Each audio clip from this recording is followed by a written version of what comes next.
My boyfriend pretended to love me while secretly posting videos mocking me and using my dad's money until I exposed him publicly and took everything back. I never expected my 26th birthday dinner would change my life forever.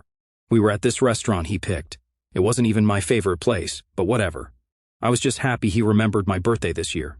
My best friends, Rebecca and Aleliana, joined us too. Everything seemed normal at first. Drinks, appetizers, the usual birthday stuff. But Harrison kept disappearing to the bathroom every 15 minutes. During one of his absences, Rebecca got this look on her face while scrolling through her phone. She showed Aleliana something, and they both froze. I asked what was wrong, and they tried to play it off. "It's nothing," Rebecca said, quickly putting her phone away. "Just some stupid drama on social media." Harrison came back to the table, smiling.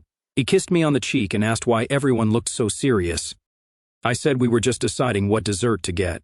He laughed and told me to get whatever I wanted because it's your special day, babe. Throughout dinner, Harrison kept putting his arm around me, taking selfies for his Instagram, where he called me birthday girl and my world with heart emojis. On the drive back to his apartment, I kept thinking about Rebecca's reaction and about the way Harrison had been acting lately. Distant, always on his phone, canceling plans at the last minute. Harrison's dad had lost his job last year, and they were struggling. My dad owns a distribution company and gave Harrison a job. He pays him way more than he's worth because he thought Harrison made me happy. My dad even helped Harrison make rent when he was short, for almost a year now. When we got back to his apartment, he told me he had a special birthday surprise for me. I said I was tired. He got annoyed and said he'd gone to all this effort for my birthday, and I was being ungrateful. I waited until Harrison fell asleep. Then I texted Rebecca, "Show me what you saw." 3 dots appeared immediately. She was typing, then stopping, then typing again. Finally, she wrote, "Are you sure? It's bad." I replied, "Just show me." The link came through seconds later. I clicked it with shaking hands, and there it was. Harrison's secret TikTok account. The account he claimed he didn't have because TikTok is stupid and for kids. It had a whole series called Rating My Girlfriend's Friends with 6 videos. The latest one had my face in the thumbnail with a big red X over it. I pressed play, heart pounding in my ears. Harrison's voice came through clear as day, and finally, "This is my girlfriend. Yes, I'm suffering. She's fat, ugly, and delusional. I'm only with her because her dad pays my bills. Look at this creature." The video was from our beach trip last month. I'd been so self-conscious about wearing a bikini, and Harrison had told me I looked beautiful. He'd taken pictures of me smiling, telling me how proud he was of me for facing my fears. And then he'd used those exact pictures to humiliate me online. The comments were worse. His friends all laughing. Someone wrote, "Bro, leave that whale," and Harrison had hearted it. There were hundreds of comments like that, and he'd replied to them all, agreeing and laughing. The video had 47,000 views. 47,000 people had seen him mock me. I looked over at Harrison sleeping peacefully beside me. This man who had just hours ago told me he loved me, who had spent the last 3 years of my life making me believe he cared, who had taken my family's generosity and repaid it by humiliating me online for clout. I went through his phone while he slept. I found all the messages with his friends laughing about me. I found the dating apps he was using. Harrison lives in an apartment my dad owns, drives a car my dad helped him buy, and has a job only because of my dad. And all this time he's been making videos about how ugly I am and how he's just using me for money. The irony is, I'm the one who convinced my dad to help him in the first place. I could have woken him up right then. I could have screamed and cried and thrown his phone at his lying face, but something stopped me. I realized that if I confronted him now, he'd just deny it, say it was a joke, or blame me for overreacting, and nothing would really happen to him. He might lose me, but honestly, the videos made it clear he didn't even want me. The only thing he'd lose is my dad's money. The next morning, I made him breakfast like nothing was wrong. I kissed him goodbye when he left for work. Then I called Rebecca and Aleliana. I told them I had seen everything, and I wasn't going to just cry about it. I wasn't going to just break up with him. I wasn't going to just expose him. No.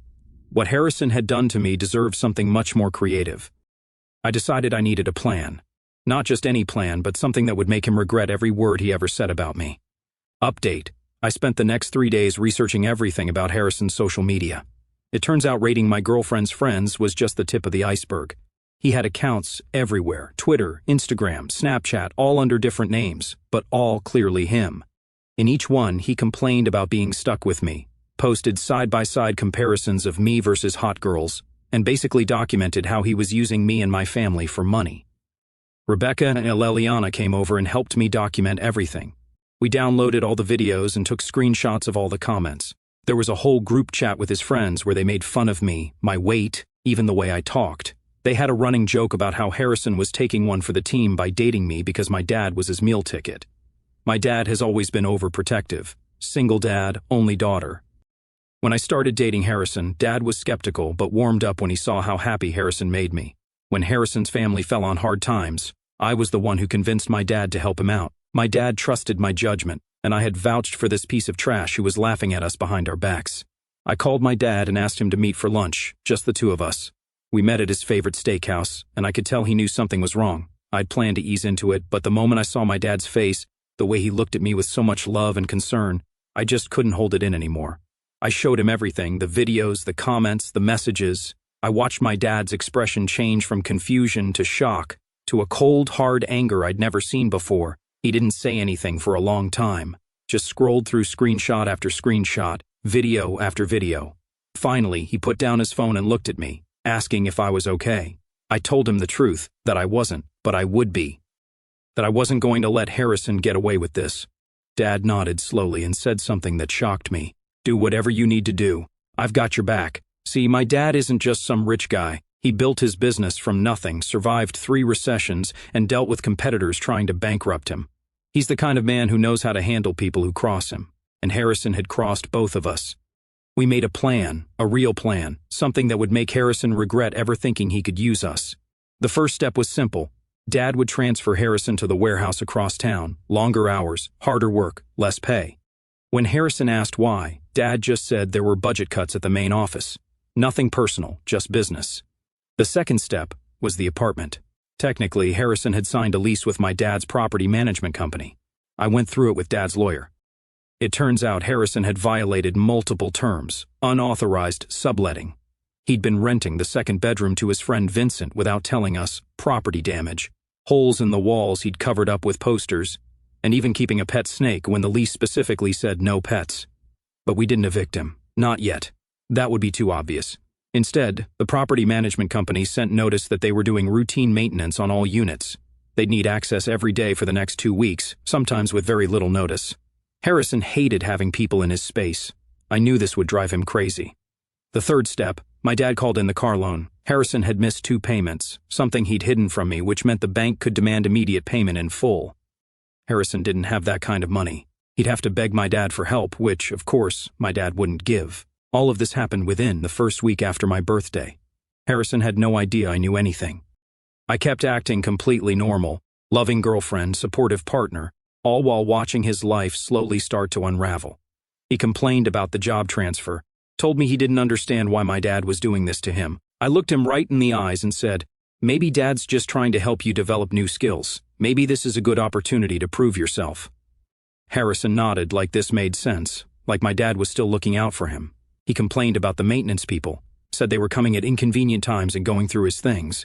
I suggested maybe he should clean up a bit, maybe get rid of that snake that wasn't supposed to be there in the first place. His face when I mentioned the snake was priceless. He had no idea I knew about it. He complained about the car loan, said the bank was being unreasonable, and asked if I could talk to my dad about helping him out. I said I'd think about it, then deliberately changed the subject, leaving him hanging. Rebecca and Aleliana checked in every day. They were worried I might break and confront him. But honestly, watching Harrison slowly realize his perfect setup was falling apart was way more satisfying than any screaming match could have been. By the end of the second week, Harrison was a mess, exhausted from the warehouse work, stressed about the apartment inspections, panicking about the car loan. He started being short with me, snapping over little things but then catching himself, remembering he needed to keep me happy, keep me believing he loved me. That's when we moved to phase 2. I accidentally left my laptop open one day when Harrison came over. On the screen was an email from my dad about revising his will. The email mentioned something about putting me in charge of the family business someday, and about a trust fund that would activate when I turned 30. None of this was true. My dad and I had created the fake email together. But Harrison didn't know that. That night, Harrison was suddenly super attentive. He made dinner, massaged my shoulders, and told me how proud he was of me, and how he always knew I'd take over the family business someday. I smiled and thanked him, all while imagining what was going through his greedy little mind. The next day, I told Harrison I was thinking about moving in together. I said I wanted us to get a place of our own without my dad's help, somewhere we could really start our life together. Harrison looked panicked and started making excuses about how now wasn't a good time with his job and financial situation. I pushed a little, acting hurt, asking if he didn't want a future with me. He backpedaled hard, said of course he wanted a future with me, and said moving in together would be amazing. Then he suggested maybe we could use one of my dad's properties instead of finding a new place, maybe that bigger luxury apartment downtown that Dad had just renovated. I said I'd think about it and watched him relax, thinking he'd dodged a bullet. What Harrison didn't know was that I'd already moved most of my stuff out of his apartment. All the things I'd left there over the years, clothes, makeup, books, even the special coffee machine I'd bought him for Christmas that he never used because he actually hated coffee. Rebecca and Aleliana had helped me pack it all up during the day while he was at work. I was also documenting everything, taking videos when he wasn't looking, recording our conversations, making notes of every time he lied to my face, every time he pretended to love me while I knew he was mocking me to his friends. The warehouse transfer had another purpose too. It separated Harrison from his work friends, the ones who commented on his videos, the ones who knew the truth. I asked my dad to keep an eye on him, and he reported back that Harrison was isolated at the warehouse. Nobody wanted to be friends with the boss's daughter's boyfriend. They all thought he was a spy for corporate. Harrison's car situation got worse. Without help from my dad and with his reduced salary, he couldn't make the payments. The bank sent a final notice. Harrison was desperate enough that he tried to go directly to my dad, bypassing me. He showed up at his office, unannounced. My dad played it perfectly, listening to Harrison's story about financial hardship, about how much he loved me and wanted to build a future with me, about how embarrassed he was to ask for help again. Dad nodded sympathetically, then said something amazing.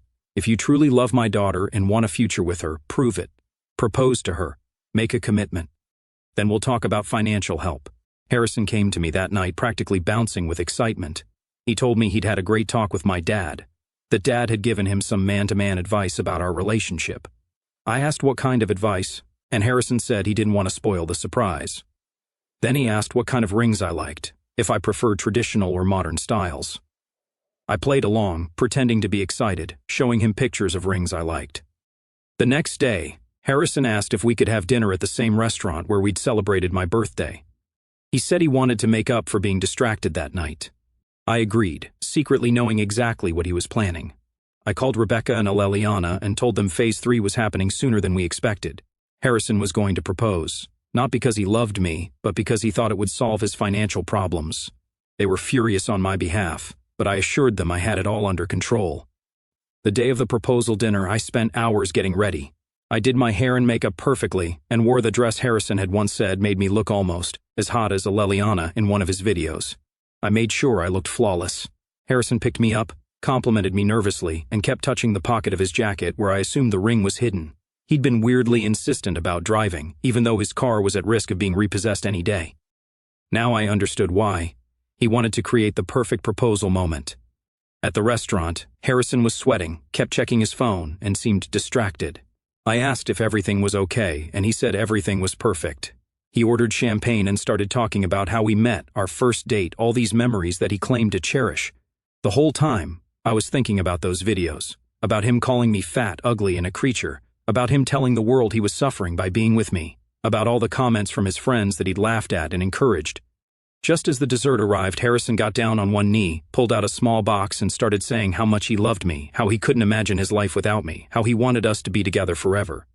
I looked at his earnest face, at the cheap ring he'd probably put on credit because he was broke, at the people around us starting to notice and smile, thinking they were witnessing a beautiful moment. And then I said exactly what I'd been planning to say all along. No. Harrison's face froze. He clearly hadn't expected that. He tried to laugh it off, thinking I was joking. I wasn't. I said it again, louder this time, no. Harrison got up, confused and embarrassed, and asked if we could talk about this somewhere private. I said no again. I said I was perfectly comfortable having this conversation right here, right now. Then I took out my phone, pulled up the TikTok video, turned the volume all the way up, and pressed play. And finally, this is my girlfriend. Yes, I'm suffering. She's fat, ugly, and delusional. I'm only with her because her dad pays my bills. Look at this creature. His face went white, then red. He tried to grab my phone, but I moved it away and told him not to touch me ever again. It was chaos right after. People at the next table were whispering. The server hovered like she might need to intervene. Harrison's eyes were wild, darting from me to my phone to the door like he was calculating his escape. He hissed at me. "You're making a scene. You're embarrassing yourself. Let's just talk outside." I said, "No, I'm done pretending." I told him I knew everything, every video, every message, every disgusting joke. And by the way, I'd already moved out, already taken back every single thing of mine he ever touched. I told him he'd lost his meal ticket, lost his easy ride, and the only thing he'd ever be remembered for was being a coward who mocked the one person who ever had his back. He stormed out, leaving me sitting there with the check in the ring box. The fallout started that night. He blew up my phone, calls, texts, then voice messages full of rage, then desperation, then threats. I blocked him. He tried Instagram, then Snapchat, then even emailed me at my old college address. I blocked everything. He tried leaving notes at my apartment, but I'd already told building security to keep him out. He called my dad's office, pretending it was about work. But my dad had already told the receptionist to screen every call. Rebecca and Aleliana came over, ready to celebrate, but all I wanted to do was shower and scrub the smell of him off my skin. I spent hours scrolling through every message, every post, every old video, deleting them one by one. I wanted to erase him, not just from my life, but from the last 3 years of my memory. Over the next week, things got messier. Harrison started showing up at places he knew I'd be. My favorite coffee shop, the grocery store by my office, even the gym. He'd hang around outside, pretending to text, pretending to bump into me by accident. He'd try to talk, try to apologize, but it was always the same. "I'm sorry you're upset. I'm sorry you misunderstood. I'm sorry you saw those things, but you know I love you. You know I need you. You know I can't do this without you." I never gave him the satisfaction of a response. I walked past him like he was invisible. One night, Rebecca and I were leaving a bar when we saw his car idling across the street. I looked at her, she looked at me, and without a word, I whipped out my phone and started filming. I walked straight up to his window and asked if he was lost. He looked startled, then mad, then tried to play it off like he was waiting for a friend. I told him to leave or I'd call the cops. He started to protest, but Rebecca was already on the phone. He peeled out, tires screeching, and that was the last time I saw him in person for a while. But the online stuff didn't stop. He started posting vague nonsense about fake people and betrayal and women who ruin good men. His friends jumped in, tried to DM me, tried to harass me, but I'd already locked down everything.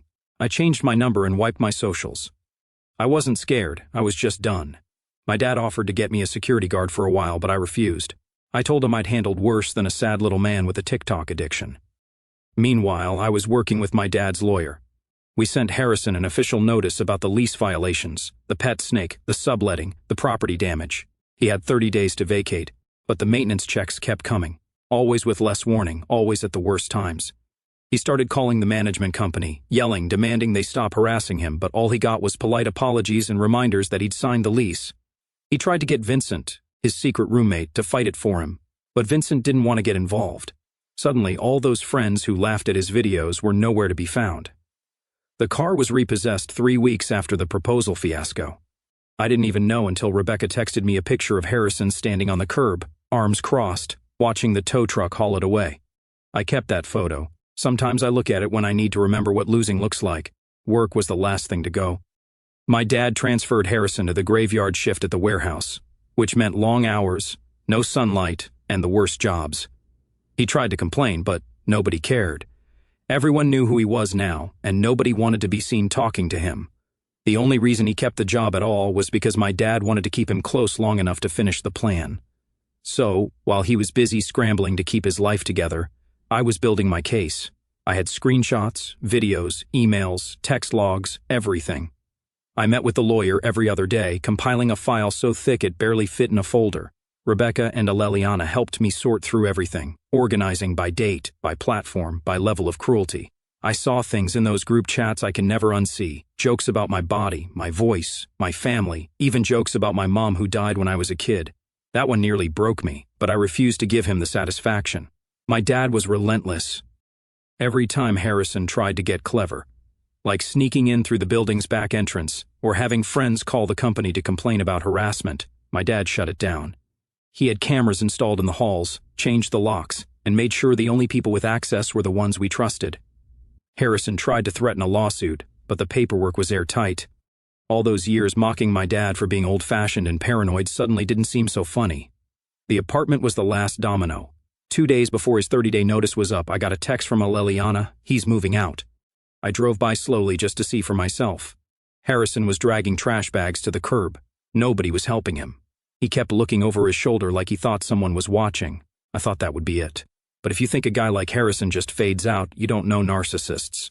2 nights later, I came home and found the words "gold-digging whale" written in Sharpie on my apartment door. I laughed. I took a picture, texted it to my dad and the property manager, and spent the next hour scrubbing it off. I never called the cops. I wanted him to know I knew it was him, and I wanted him to know it hadn't worked. I wasn't scared. I wasn't even mad. I was bored. He tried to escalate. He started messaging my dad, pretending to have evidence that I'd cheated on him, that I'd stolen from him, that I was the abusive one. My dad didn't even reply. The lawyer just added each message to the file.